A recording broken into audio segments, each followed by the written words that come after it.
The celebration was still happening, but the door in front of him was no longer his to use. People nearby watched as he was redirected into a corridor meant for supplies. If everyone saw it, why did no one ask why? Confetti still clung to Jesse Owens's shoulders as his car stopped outside the Waldorf Astoria in 1936. The ticker tape parade had ended moments earlier, and the street noise still echoed. Through tall windows, guests gathered for a reception held in his honor, waiting to celebrate the athlete who had returned from Berlin with 4 Olympic gold medals. At the main entrance, the redirect happened without ceremony. Hotel staff, polite and practiced, guided Owens away from the marble lobby used by other guests. No sign explained the turn. No rule was announced. A brief gesture sent the evening's most celebrated guest toward a side passage. The corridor altered the night. It led away from the lobby and into service space where deliveries arrived and employees moved between floors. At the end stood a freight elevator, the same mechanical lift used for luggage, linens, and kitchen supplies. The contradiction was visible. A national hero paused before a door built for cargo while his reception continued above. Witnesses saw the detour. Reporters who had followed the parade noticed the movement. Early guests observed from windows and hallways. The moment unfolded in public view, yet nothing interrupted. No question was asked.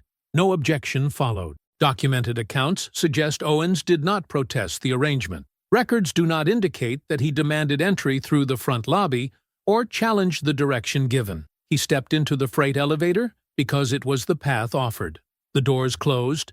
The machinery engaged. America's fastest man rose to his own reception at the speed designated for freight. When you picture returning home as a national hero and being told you cannot enter through the front door of your own celebration, what word comes to your mind? Write it in the comments. Please subscribe to the channel. These stories remain visible because people choose to keep them visible. Most guests learned of his arrival only when he appeared in the ballroom. They saw medals, handshakes, raised glasses. Speeches praised Olympic triumph and American values. Photographs suggested an effortless evening. The route he had taken to reach the room went unmentioned. Those who had witnessed the redirect later described it carefully. They spoke of arrangements, logistics, and considerations. The language avoided naming what had occurred. The celebration proceeded as designed, complete and polished, while the corridor outside remained unacknowledged. The freight elevator delivered Owens to the reception, and it delivered a message with him. Olympic gold medals could secure applause and ceremony, but they did not guarantee equal passage through the same doors as those offering praise. Recognition was granted, yet access was restricted. As the evening continued, the building's routines resumed. Guests arrived through the front entrance. Service traffic moved through the corridor. The elevator returned to its ordinary work. The moment passed quickly, but it left a clear question behind, suspended between the lobby and the service hallway. If this could happen in public to the most celebrated athlete in the country, what did that say about the limits of celebration? The Waldorf Astoria was not an ordinary hotel. Since its opening in 1931, it had operated as an informal palace of American prestige. Presidents stayed there during visits to New York. Foreign dignitaries met in its suites. Corporate leaders negotiated deals beneath its chandeliers. When the country wanted to project confidence, order, and authority, this was the address it chose. That status shaped everything that happened inside its walls. The building's front entrance functioned as more than architecture. It was a ritual. To pass through those doors was to be recognized as a legitimate participant in American institutional life. The marble lobby was a public statement about who belonged, who was welcome, and who could move freely through the spaces where power gathered. The service corridors functioned differently. They were designed to keep operations invisible. Supplies moved through them. Staff passed through them. Guests did not. The freight elevator was not hidden, but it was not ceremonial. It existed to move objects without drawing attention, to keep the visible world orderly by routing necessary labor away from public sight. The reception held for Jesse Owens was intended to be a statement of national pride. No American athlete had ever won 4 gold medals at a single Olympic Games. His performance in Berlin had generated headlines across the world, and the celebration was designed to match the magnitude of that achievement. The venue was chosen precisely because it represented the highest level of American recognition. Yet the same setting imposed a boundary. Owens could be honored inside the building, but not approach it as others did. Olympic success could secure a ballroom and a podium, but not the simple courtesy of entering through the same doors as the people offering praise. The contradiction was not accidental. It was built into the structure of the evening. This mattered because the Waldorf Astoria symbolized acceptance. It was a place where distinctions were made visible through space and movement. Who entered through the front doors and who did not communicated status more clearly than any speech delivered inside the ballroom. The separation was quiet, but it was unmistakable. The reception itself proceeded smoothly. Guests gathered beneath crystal lights. Tables were arranged. Speeches were prepared. Nothing about the celebration suggested discomfort or disruption. That smoothness depended on the logistics remaining unspoken. The building could host a tribute to national excellence without acknowledging the adjustments required to make that tribute socially acceptable. American newspapers reflected this arrangement. Coverage emphasized the honor, the applause, and the symbolism of Olympic victory. The setting reinforced the message. America rewarded success.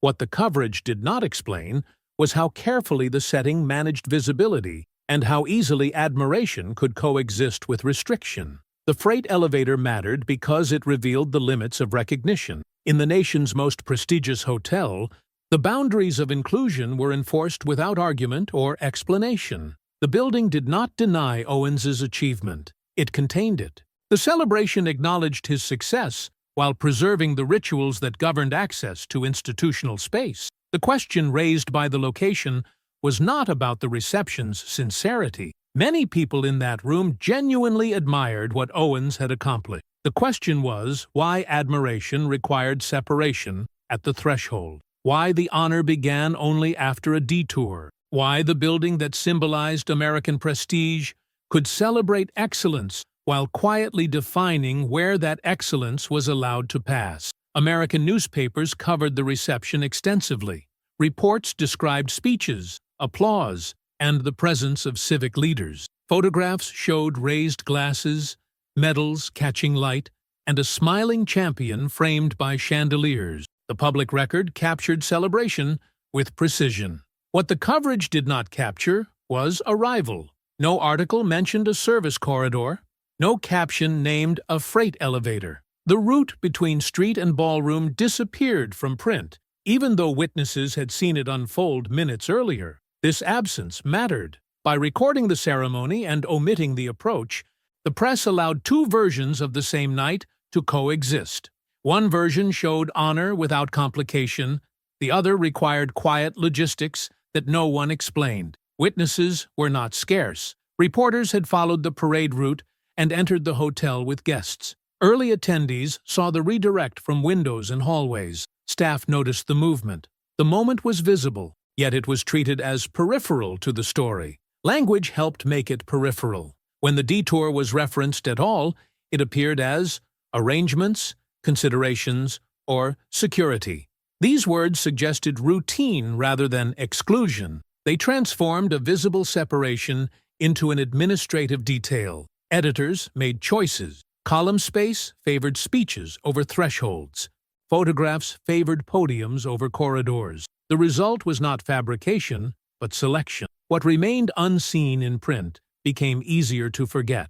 The silence also protected institution. The hotel could host a national tribute without defending its entrance practices. Organizers could celebrate achievement without answering questions about access. Guests could applaud without confronting how the evening was made to work. This pattern extended beyond one newsroom. Local papers repeated the same emphasis. National outlets followed suit. Coverage aligned around what could be praised comfortably and what could be left unnamed. Many public injustices were quietly forgotten. Please subscribe to the channel if you believe these moments deserve to be preserved. Omission created normalization. When a detail is excluded often enough, it stops feeling like a detail. The absence becomes expectation. Readers learn what matters and what does not, by what appears consistently on the page. The consequence was subtle, but durable. Future reports reference the reception as uncomplicated success. The corridor never entered the archive. The freight elevator became an unrecorded mechanism supporting a recorded celebration. Pressure existed, but it was diffused. Individual reporters noticed. Editors weighed priorities. No unified decision has been preserved explaining the omissions. Records do not indicate a directive. The outcome emerged from routine judgment calls repeated across desks. The public learned a simplified lesson. Achievement was honored. The fuller lesson, visible to witnesses, remained private. The distance between those lessons widened with each retelling. By the time the night faded from headlines, the omission had done its work. What had been seen by many was remembered by few. The celebration endured. The detour did not. What lingers is the imbalance. A story can be accurate and incomplete at the same time. The applause can be documented while the threshold is erased. The question left hanging is whether silence is neutral when it consistently removes the same part of the picture. As the arrangements became routine, the number of witnesses quietly expanded. Not only reporters and invited guests, but the people who kept the hotel running noticed what the public record omitted. Doormen saw which guests were directed toward the lobby and which were not. Bellhops observed the routes taken to reach the ballroom. Elevator operators understood which lifts carried applause and which carried supplies. These observations produced questions, but rarely answers. When staff members asked why the guest of honor traveled through service corridors, responses varied by tone rather than substance. Some supervisors referred to security protocol. Others mentioned special arrangements. A few invoked standard procedure. The words differed, but the effect was the same. The separation was treated as normal, not exceptional. Reception organizers faced a more complex strain. Their task was to produce an evening that celebrated national achievement while maintaining institutional boundaries that contradicted the language of celebration. Planning documents now carried a hidden layer. Arrival times were adjusted. Routes were mapped. Visibility was managed. The celebration required choreography beyond speeches and seating charts. This choreography depended on cooperation. Journalists focused their lenses on podiums instead of hallways. Photographers framed shots that excluded entrances. Guests followed cues about where to gather and when. The system did not rely on secrecy so much as shared restraint. Everyone involved understood which details would disrupt the narrative and which would keep the evening intact. Corporate sponsors and civic leaders present at such events experienced similar discomfort. They applauded athletic excellence while participating in arrangements that limited the movement of the athlete being honored. Their presence affirmed both admiration and restriction. The contradiction did not collapse the event. It settled beside it, tolerated because it remained unspoken. Pressure, in this setting, did not arrive as confrontation. It arrived as quiet accumulation. Staff conversations lingered. Organizers adjusted schedule. Journalists noticed patterns across assignments. Records do not indicate a unified response or coordinated objection. No single directive has been preserved that explains how the tension was addressed. Instead, the system absorbed it. As absorption continued, the arrangements became more efficient. Early arrivals minimized visibility.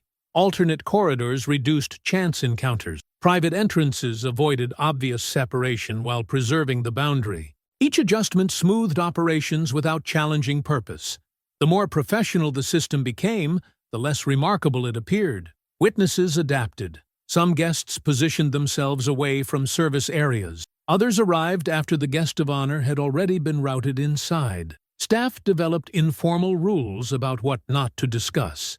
The building organized not only bodies, but attention. The result was a form of stability. Celebrations proceeded. Discomfort remained contained. The separation endured because it functioned. It solved logistical problems without provoking public debate.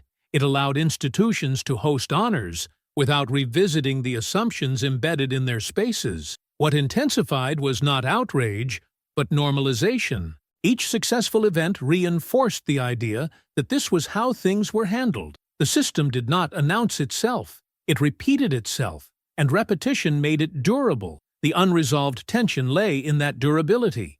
If a visible contradiction could be managed so smoothly, how many similar contradictions had already been absorbed elsewhere? The pressure did not break the arrangement. It refined it, leaving the underlying question intact and unanswered. The reception itself unfolded as intended. Guests filled the ballroom, glasses clinked, speeches praised Olympic excellence and national pride.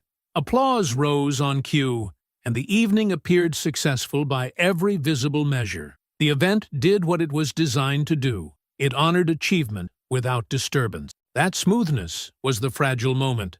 The system had worked. The honored guest had arrived. The celebration had proceeded, and no public conflict had occurred. Nothing about the evening suggested disruption or dissent. The logistics that had routed Jesse Owens through a service corridor remained invisible once the doors to the ballroom closed. This was not a victory. It was a containment. The contradiction had not been resolved. It had been managed. Recognition had been granted, but the conditions attached to that recognition remained intact. The applause did not erase the detour. It depended on it. Inside the room, admiration was genuine. Many guests sincerely respected what Owens had accomplished. Their praise did not require pretense. What it required was separation at the threshold. The event demonstrated that honor could be extended without extending equal access.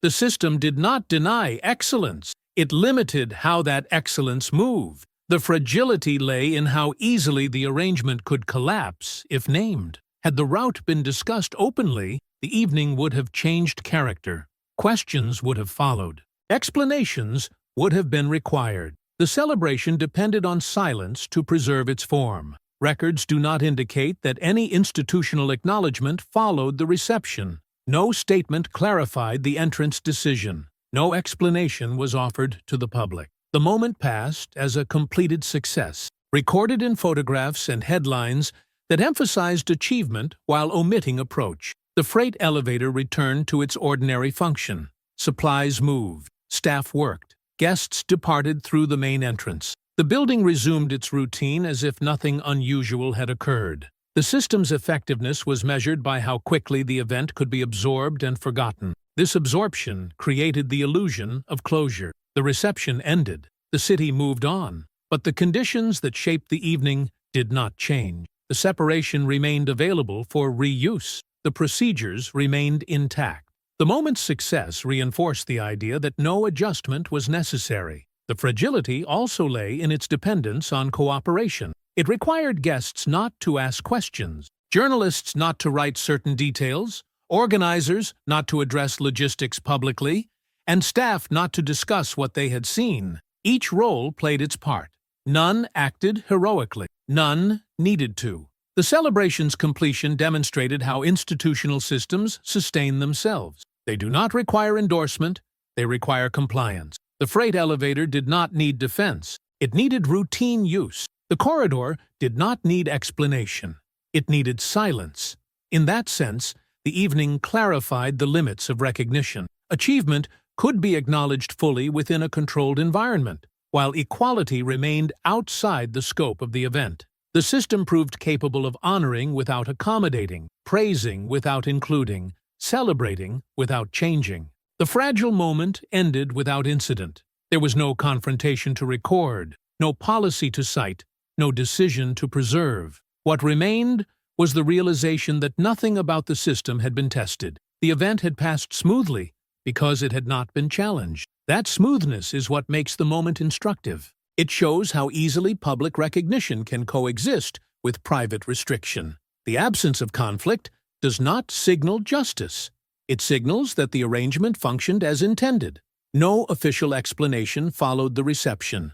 Records do not indicate a statement from the hotel. No directive has been preserved that clarifies who authorized the route through the service corridor or why it was enforced that evening. The moment concluded without acknowledgement, leaving only the image itself to account for what had happened. The building returned to routine. Guests departed through the main entrance. Staff resumed their schedules. The freight elevator continued its ordinary work, carrying supplies and personnel between floors. Nothing about the institution appeared altered by the presence of a national hero routed through its service spaces. That absence of response mattered. Without acknowledgement, there could be no correction to measure and no commitment to evaluate.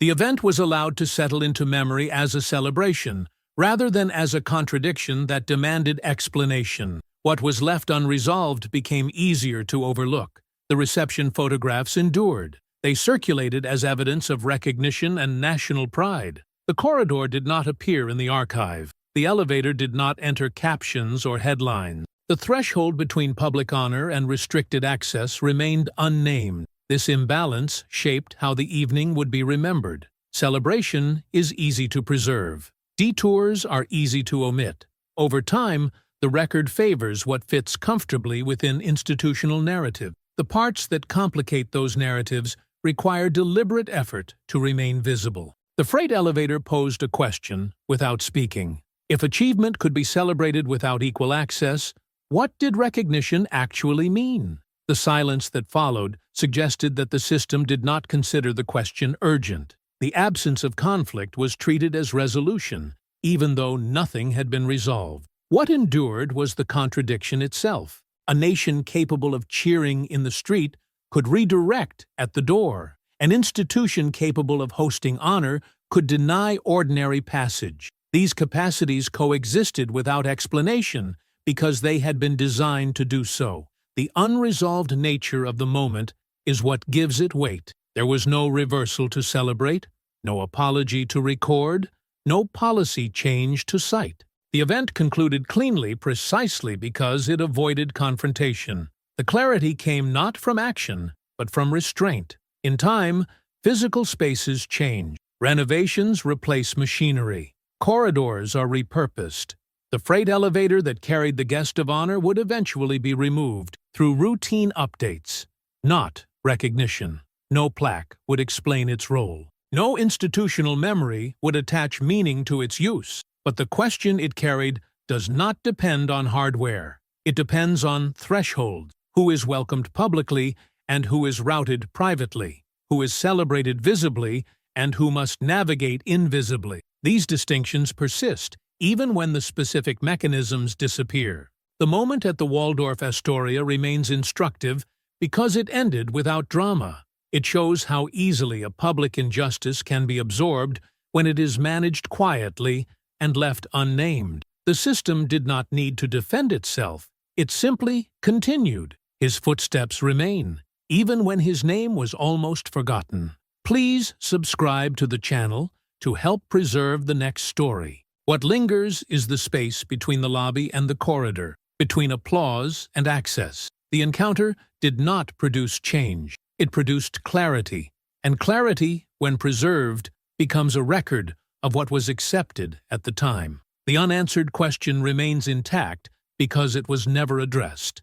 If a society can honor excellence while restricting movement, what does that say about the conditions attached to recognition? The evening offered no reply. It offered an image, and then it moved on.